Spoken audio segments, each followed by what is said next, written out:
All right, these are a little bit of review.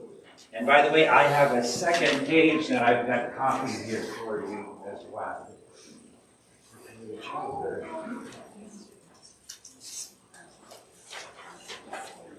Somebody want to hand this out? All right, Kendi. There's 30 of them, so whenever you run out, then they'll have to share.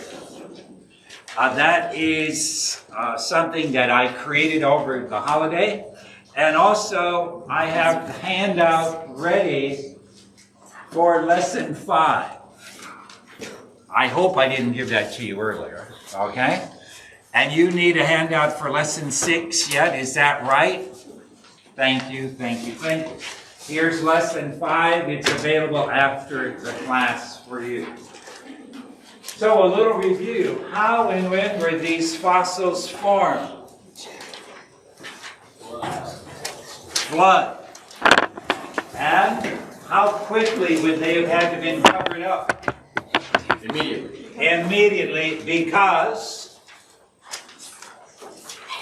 They would have rotted away. Thank you, thank you, thank you, thank you. Here's another one. This leaf had to be immediately covered. These fish, immediately covered. All the detail of them is there. Is this leaf going to fossilize? Why not, Abby? Because they weren't immediately covered. That's right. It's going to decay.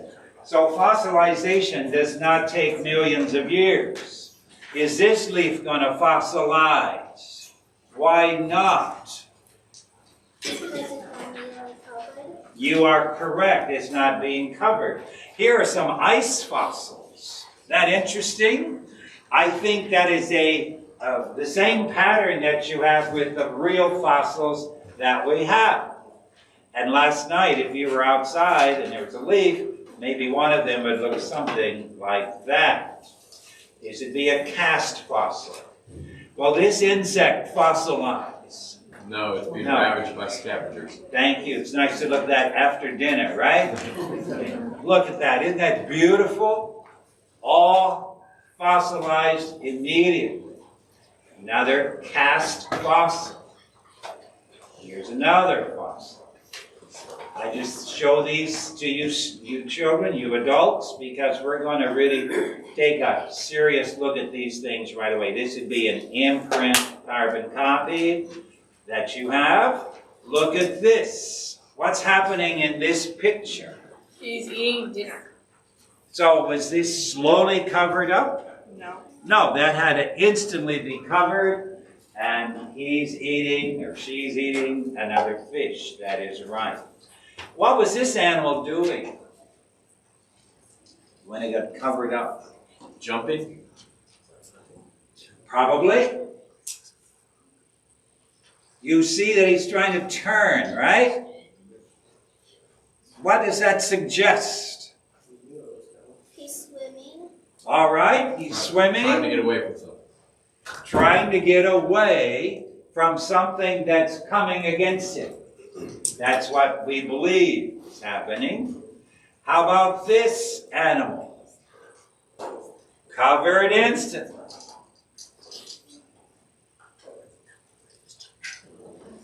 Jumping.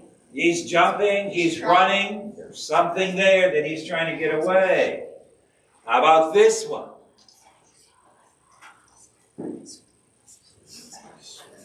Looks like he's swimming. Swimming rather rapidly to get away from something. Now, tracks, we can look at these. These are called trace fossils. When you look at these tracks, what do they tell you? Something was there. That is very insightful.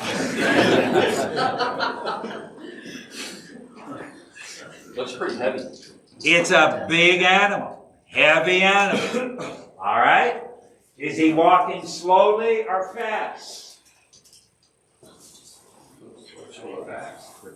Big animals have been slow. Big animals are slow. When you look at that, you don't have any of the, when you run on the beach, the sand, there's a pushing of sand there. It looks like this one was going rather slowly. When you look at this one, does it tell you anything? Yes. It looks like it's running. Yeah, it looks like there's quite a big step between here and here, doesn't it? And here we have another one. What do you think about this one?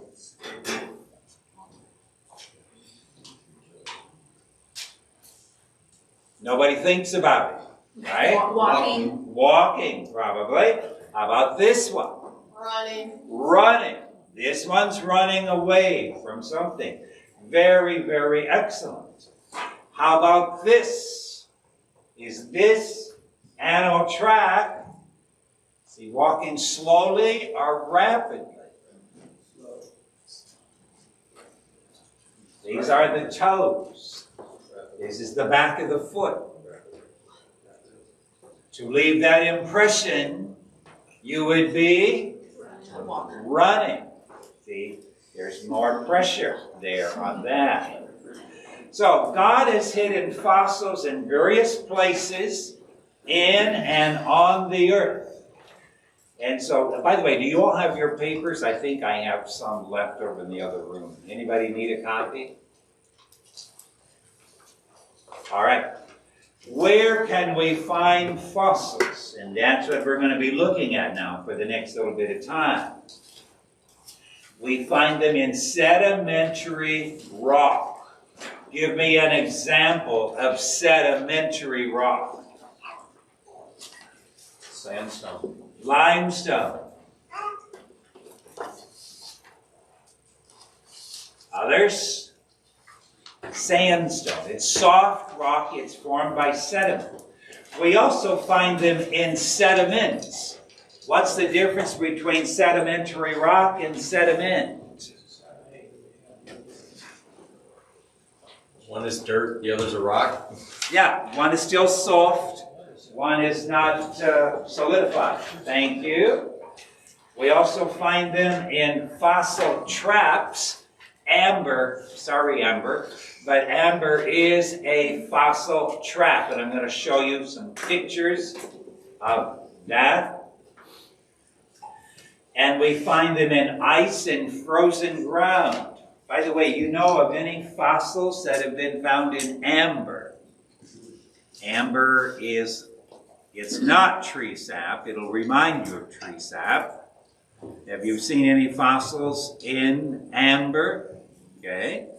How about in ice? What fossils have we found in ice? Mammoths. There are a lot of them that we have found.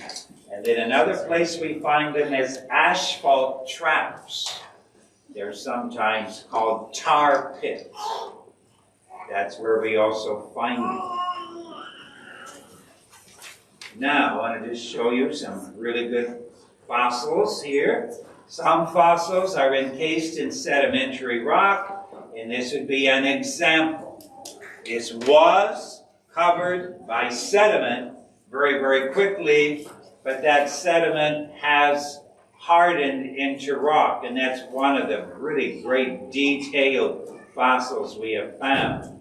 Here's another one. This is sedimentary rock. Some are encased in coal. That when I said sediment, I changed this one over here, and so maybe you want to say coal instead of sediment earlier. That'll make it more feasible for us, I think. But when you were kids, some of you, did you have coal? You had to go to the coal shed, right? Wes? Oh, yeah. And do you remember seeing fossils in the coal? No, Once in a while, you would see them. And most of the coal fossils are fern leaves. They, again, coal is made from wood, we believe, and it's pressed together, small log, and so on and so forth. These are coal fossils found in coal. Here's amber. And here's a spider fossil encased in amber. How would that happen? kind of a foolish spider, right? You know anything about amber, the tree? Really sticky. It's very sticky. And so this spider got trapped in that stickiness. Resin is what amber comes from. When resin is when it's liquid, we call it resin, is not tree sap. It's a thick, sticky substance produced by trees to seal the wounds. And you've probably run into some of that stuff if you've ever worked with spruce trees, pine trees, and you cut them and it gets really sticky, right? That's resin. When that hardens, it'll become known as amber. Pine trees especially secrete very nasty, sticky resin to protect themselves from pests, predators, and, I just threw this in here, unsuspecting children. Yeah. All right. Amber is hardened resin, and here's how it happens. How God traps insects in amber. Number one, they come flying there, and they get stuck. Well, then the tree, number two, gives off more resin, and they get buried, and that just keeps going and going. Is that understandable to you, how this would be? So would a fossil in amber, would that be the real organism? It hasn't changed, it hasn't petrified or anything. It is the real organism. You are correct. So amber is frequently used in making jewelry. And I just thought you would like to see that. This is a nice necklace that you can get. And I believe it costs you about $1,200 to have a nice necklace with insects in it. Here is an amber necklace ornament containing a fossilized scorpion. You girls would like that, eh? And here's an insect encased in amber. They are very well preserved because they have been covered up rather quickly. Here's another one. And here's a praying mantis. Quite a large amount of amber needed for that. But these are fossils. And we see these fossils and we recognize what that insect is. Here's an ant. Pretty familiar. And here's a wasp, it looks like to me. We are not going to answer that question because I want to make up for the time that I lost with you. Anyway, this insect had been living in this area. It had landed on the resin, become stuck in it.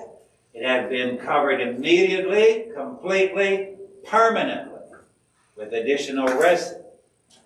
It had to have been sealed off from oxygen, and the resin had to have hardened into amber. Does that take millions of years? Doesn't take long at all. The fossil may be of original material. Some may have crystallized. Now, fossils encased in ice. I think you will find this really interesting.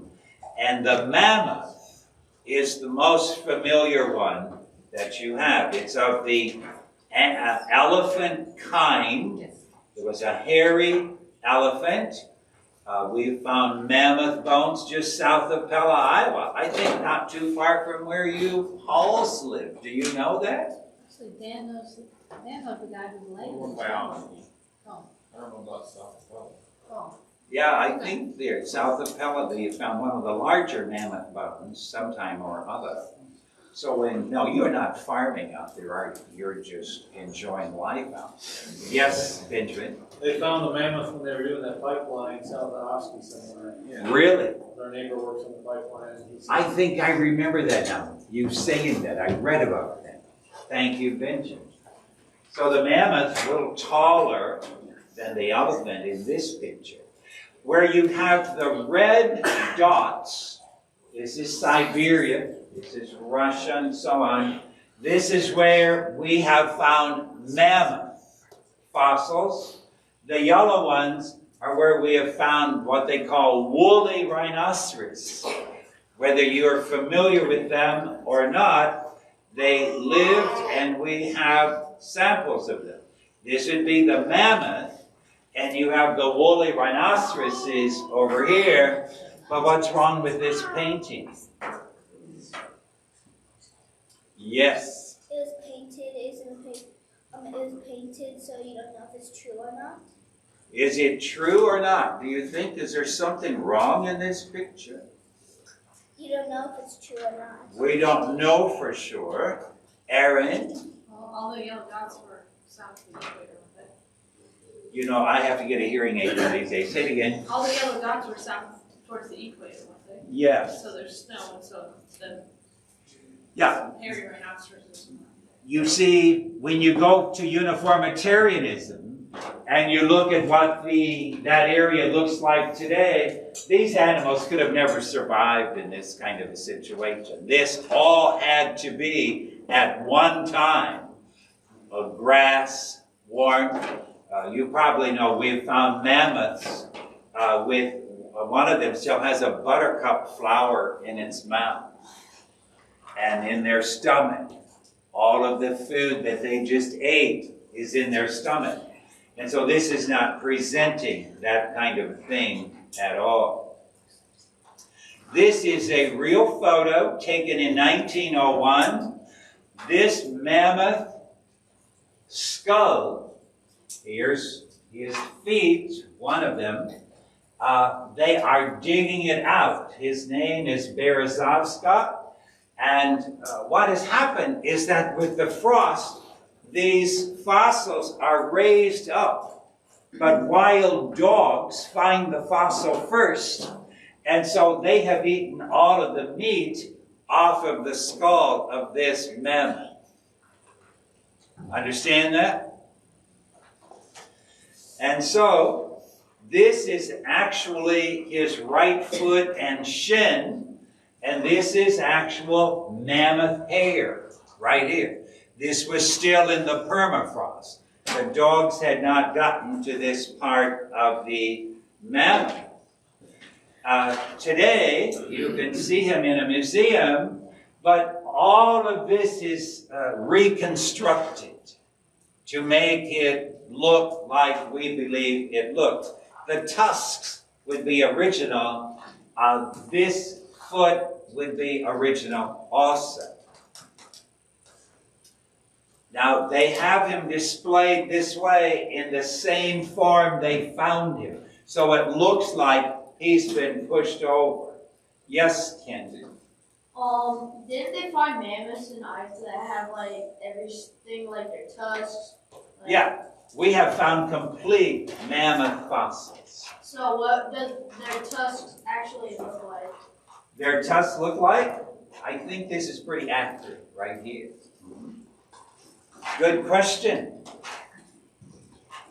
There he is again. This hair would be original to this mammoth. By the way, the Japanese are trying to bring the mammoth back. They're taking DNA from these mammoths and they're putting that into the egg of an elephant. And they intend by 2025 to have a mammoth, quotation marks, because it's going to be not 100% mammoth. It's going to be a little bit elephantish. And then in the future, they will take that, if it's a nice little girl, mammoth elephant, and then they will continue to try to do that to see if they can get really close to a mammoth. Why can't we do that with dinosaurs? Well, because the dinosaurs really have no living relatives. That's right, there's no living relative. And God made the kinds of animals, the elephant kind can all interbreed, and we can probably resurrect the mammoth again because we have that kind. This is little Dima. It's a little baby mammoth that was almost complete. The dogs had eaten her ear and they had eaten her tail off. The rest of her is okay. This is what she looks like today. A little bit of fur still left. This is Liuba. She was found in 2007. Again, the dogs had eaten her tail off and had eaten her ear off. That had come out of the frost, and the wild dogs did that. And here she's on display in London, and you can go to see her if you want. But she was discovered by Yuri Kuti and his sons, one of whom is pictured here. They were with reindeer ranching out there. And here is his son holding little Liuba, but she went to the museum. And so they found this little mammoth.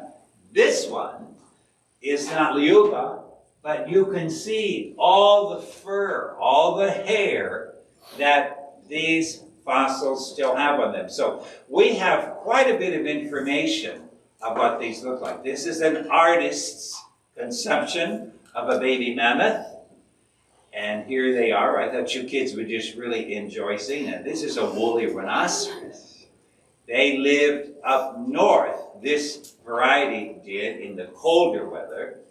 And these are just fascinating things to me. There's also the saber-toothed cat. The saber-toothed cat is also extinct. But we do find fossils of this saber-toothed cat, and it's those sharp teeth that are called saber-toothed cat. This is a model of one. It's not a real one. And here you see an artist's conception of how elephants and the saber-tooth probably fought each other. There were also giant ground sloths. We find them also in the ice. And so these are interesting discoveries that we have. So we have these creatures. Did you girls and boys know there's woolly horses? There are such things as woolly horses. Now, another place that we find fossils is asphalt tracks. I want to show you some of those. The La Brea tar pits in Los Angeles. Have any of you been to LA and seen these tar pits? They're amazing to see. These are, elephants made out of cement. Don't look at that. But the tar pit goes down, down, down. You step into it, you're going to be killed. Genesis 14:10. Now the valley of Siddim was full of tar pits, and when the kings of Sodom and Gomorrah fled, some of the men fell into them, and the rest fled to the hills. You remember, some of you hearing me preach on Genesis 14, when the 4 kings came and attacked Sodom and Gomorrah. These skeletons that we find in the tar pits are really well preserved because they're in petroleum, they're in oil.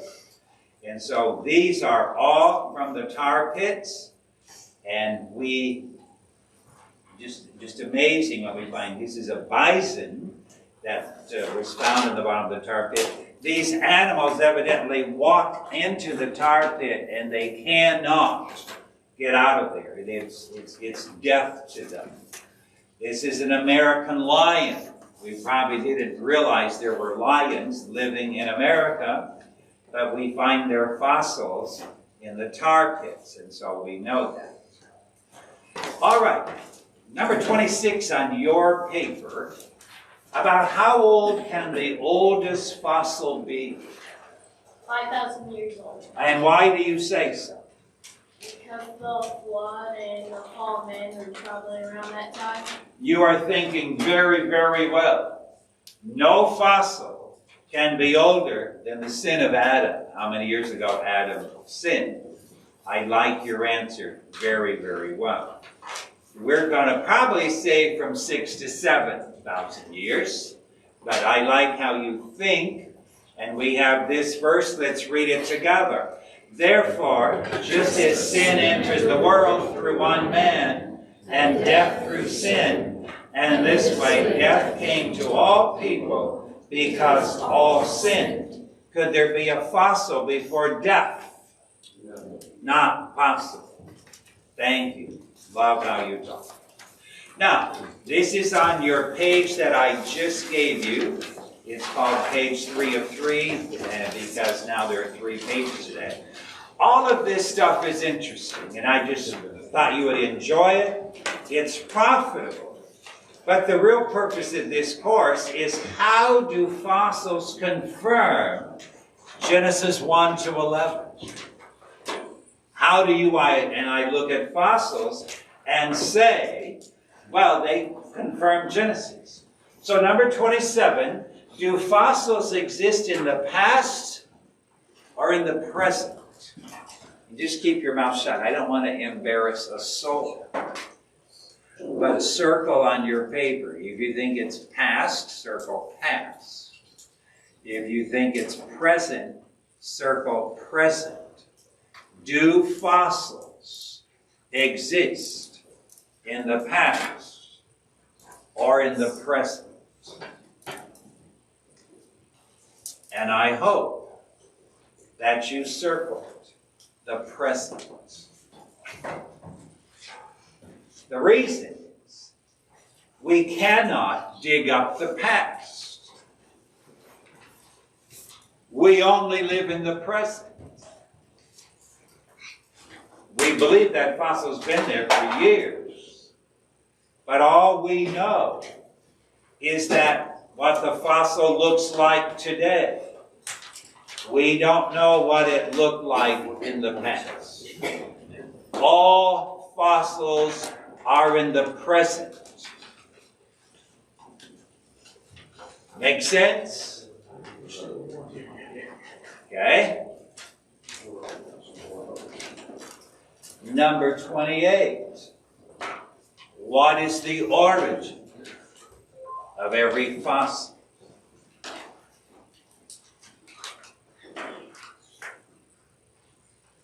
Who creates them? There, that's right. God is the origin of every fossil. Don't be afraid of them. They belong to God. And what is the purpose of every fossil?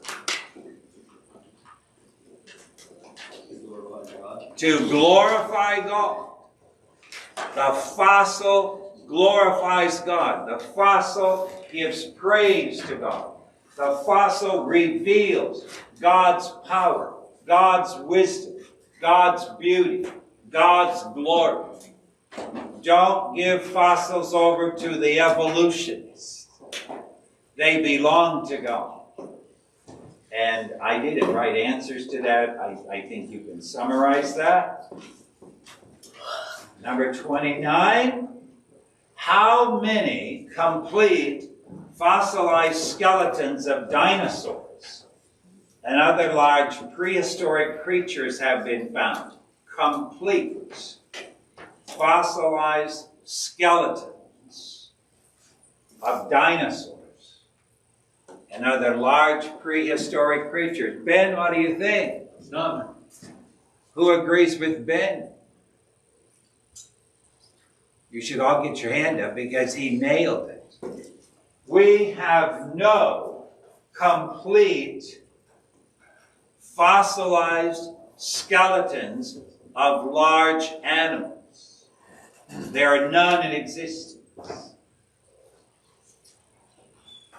This is a Triceratops horridus skeleton. Horridus means it's horrible, dangerous animal. And here we have what an artist thinks they look like. Have we ever seen one? Understand that. You have never seen a real Triceratops. But here's what we have. Museums Victoria, that's over in Australia today, confirmed it has acquired a near complete fossil of a 67 million year old adult Triceratops horridus. The thing I want you to see is that they're saying it's near complete.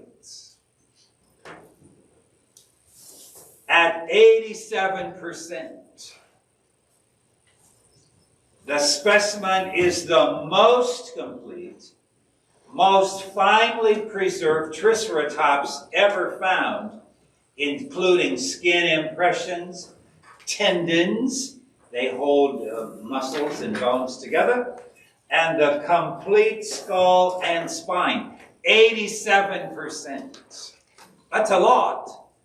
So what do we do with the missing parts? Make them up. Make them up. You are correct. We designed them like that. This is 2022 Museums Victoria. I was playing with this yesterday, and I thought, that's really interesting. Where do they base their years? You said millions of years old. How do they do that? They make them up. That is basically the truth. If you believe, there are three answers to the question, where did the earth come from? Number one, you can say, well, it's always been here. That's where it came from. Number two, you can say, it made itself. And number three, it was designed and created by an intelligent being whom we know as God. But the one they have to go to is number two. And so just look at this church building. Apply that. You can say, well, where did this church building come from? You can say, well, it's always been here. And we reject that because some of us are old enough to know that's not true. Number two, you could say, well, it made itself. Everything here, just all these light fixtures and all this carpet and these poles and all these walls, it made itself. Or you're going to have to say an intelligent being or groups of people designed it and built it.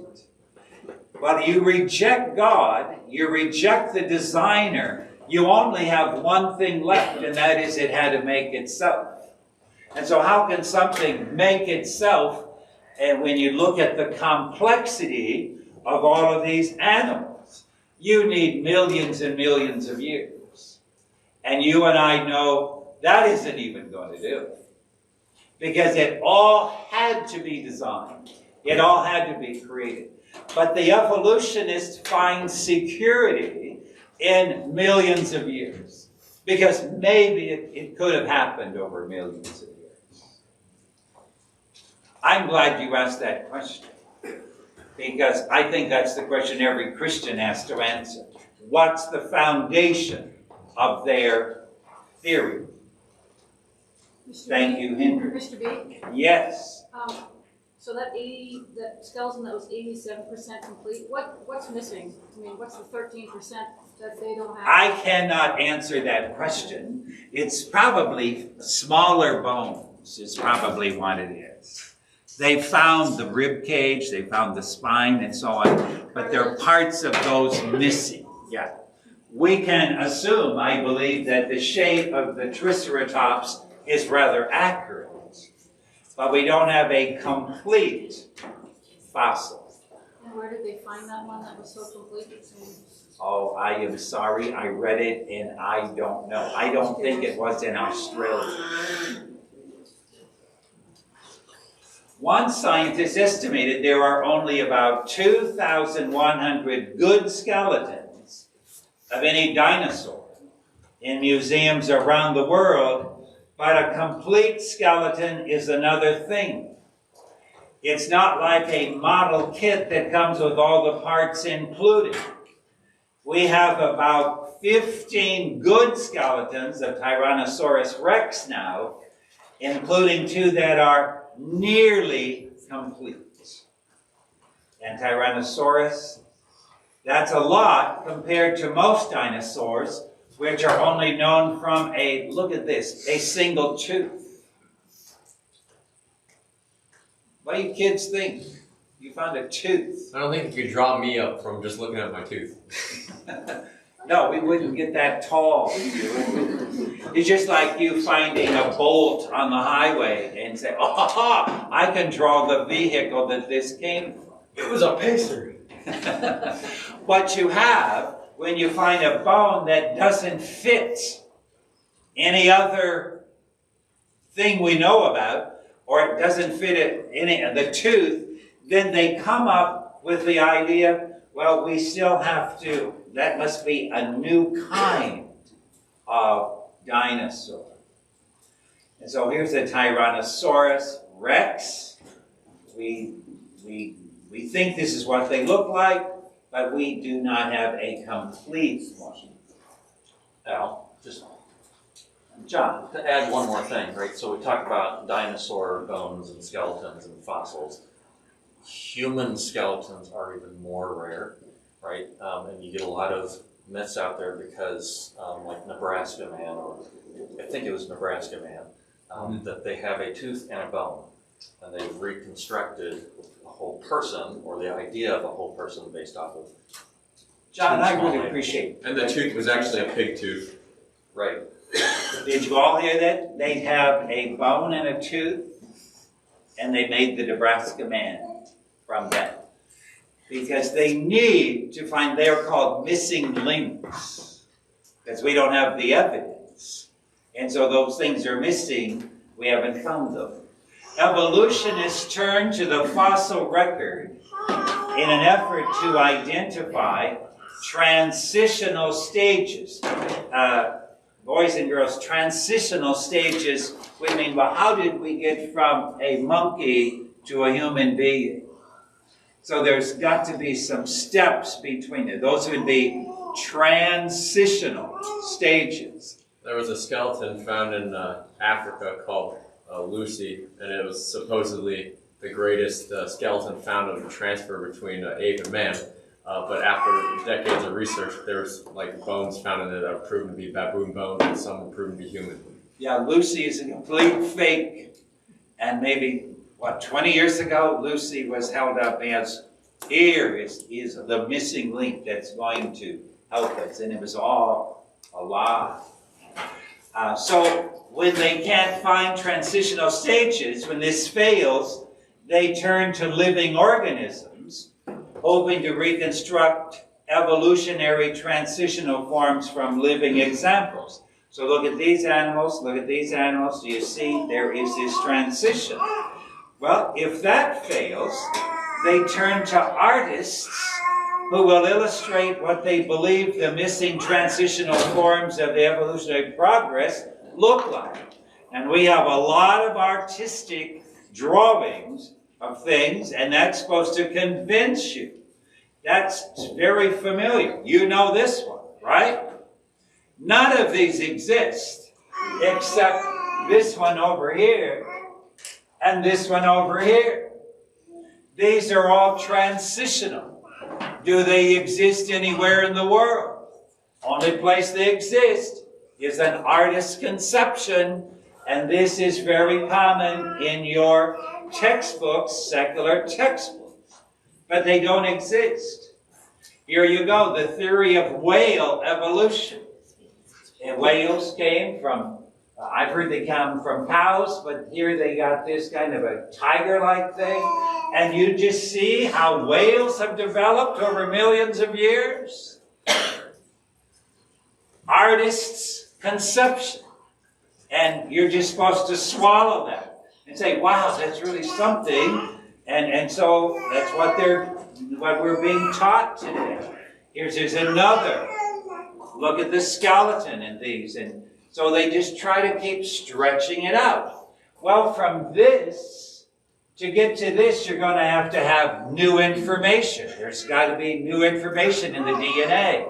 DNA does not gain information. It loses information.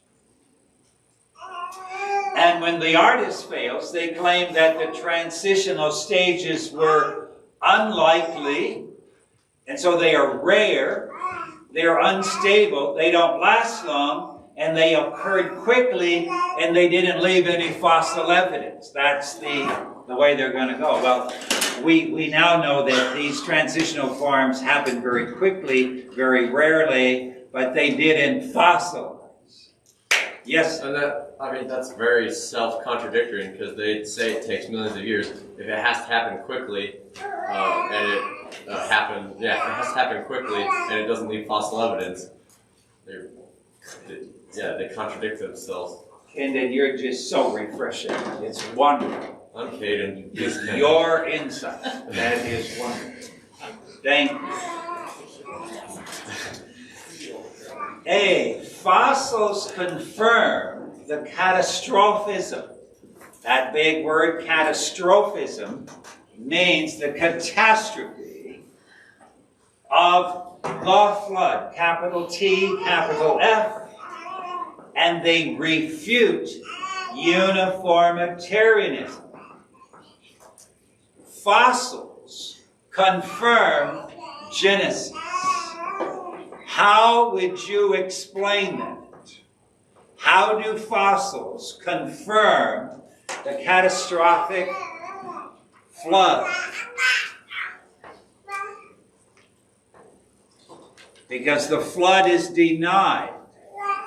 And you're going to hold up fossils and say, here it is. Benjamin? Thank you. The only catastrophe that is worldwide that would create fossils all over the world, as Ken Ham in rock layers, would have to be a worldwide flood. And so fossils do not, they're not in conflict with Genesis. They confirm Genesis. Uniformitarianism, the idea that there has been no catastrophe in the history of the world, everything is going at the same rate it is today, we could have no fossils if uniformitarianism describes the history of the earth. B, fossils confirm God created specific kinds of organisms to only reproduce according to their kind. You kids remember the joke? What do elephants have that no other animal has? Baby elephants. Baby elephants. That is God's law in Genesis chapter 1. Yes, Ken? So if the flood came and took all the mammoths and spread them throughout the world, couldn't we find them in like Brazil? If that had happened, but the mammoths evidently were living in Siberia area. Remember, fossils that are rather complete had to be covered up where they were living. They couldn't be washed all the way to Brazil. They would have been mutilated, destroyed, and we would have recognized them. So you're saying that there's actually been mammoths here in Iowa? We certainly believe that because we found their bones here, and so they would have had to be, they maybe lived in Leighton and got washed over to Pella, maybe. But they had to be very much in this area. Very good question. Love your thinking. So understand, no transitional fossil forms have ever been found. All fossils confirm they reproduce after their kind. C, fossils refute the evolutionary model rather than confirming it. The evolutionist loves fossils. And they say, look, these took millions of years to form. They are our wonderful evidence of evolution.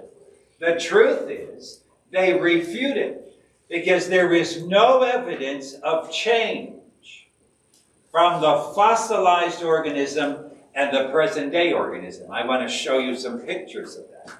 The fossils that we find today are very similar to the creatures we know today.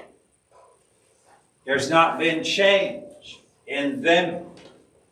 And so Fossils are our friends. They are wonderful.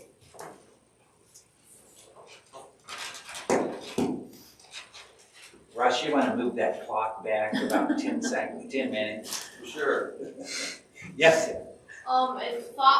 Fossils can change.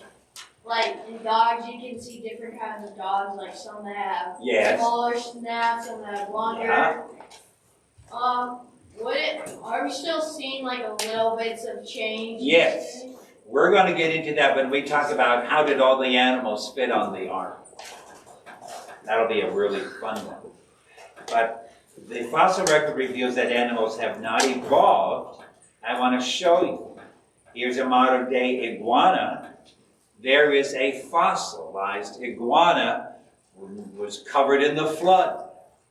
No change. Because God put in the DNA of the iguanas, they're going to have baby iguanas. It's going to happen all the time.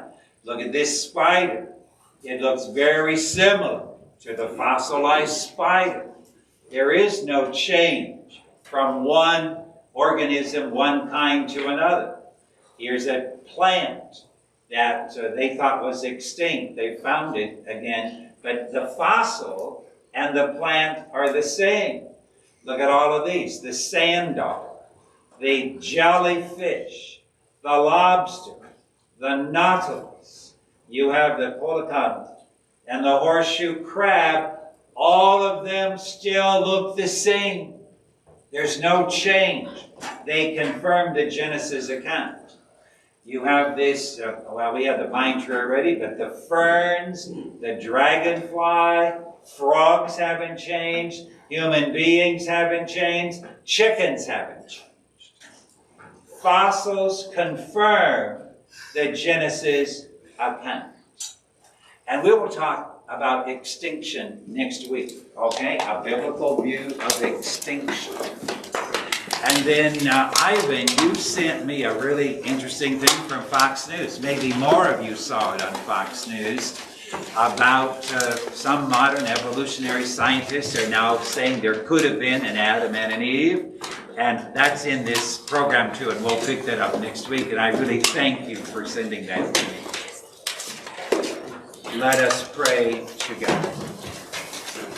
Our Father in heaven, your word and your creation is so in agreement, so in harmony, because you are the author of both. And as we study both of them, we are so blessed that your word, that you inspired, that is true, authoritative, is the word that gives us life. Thank you for a wonderful evening, for a wonderful meal. May you be praised in our life. In Jesus' name, amen.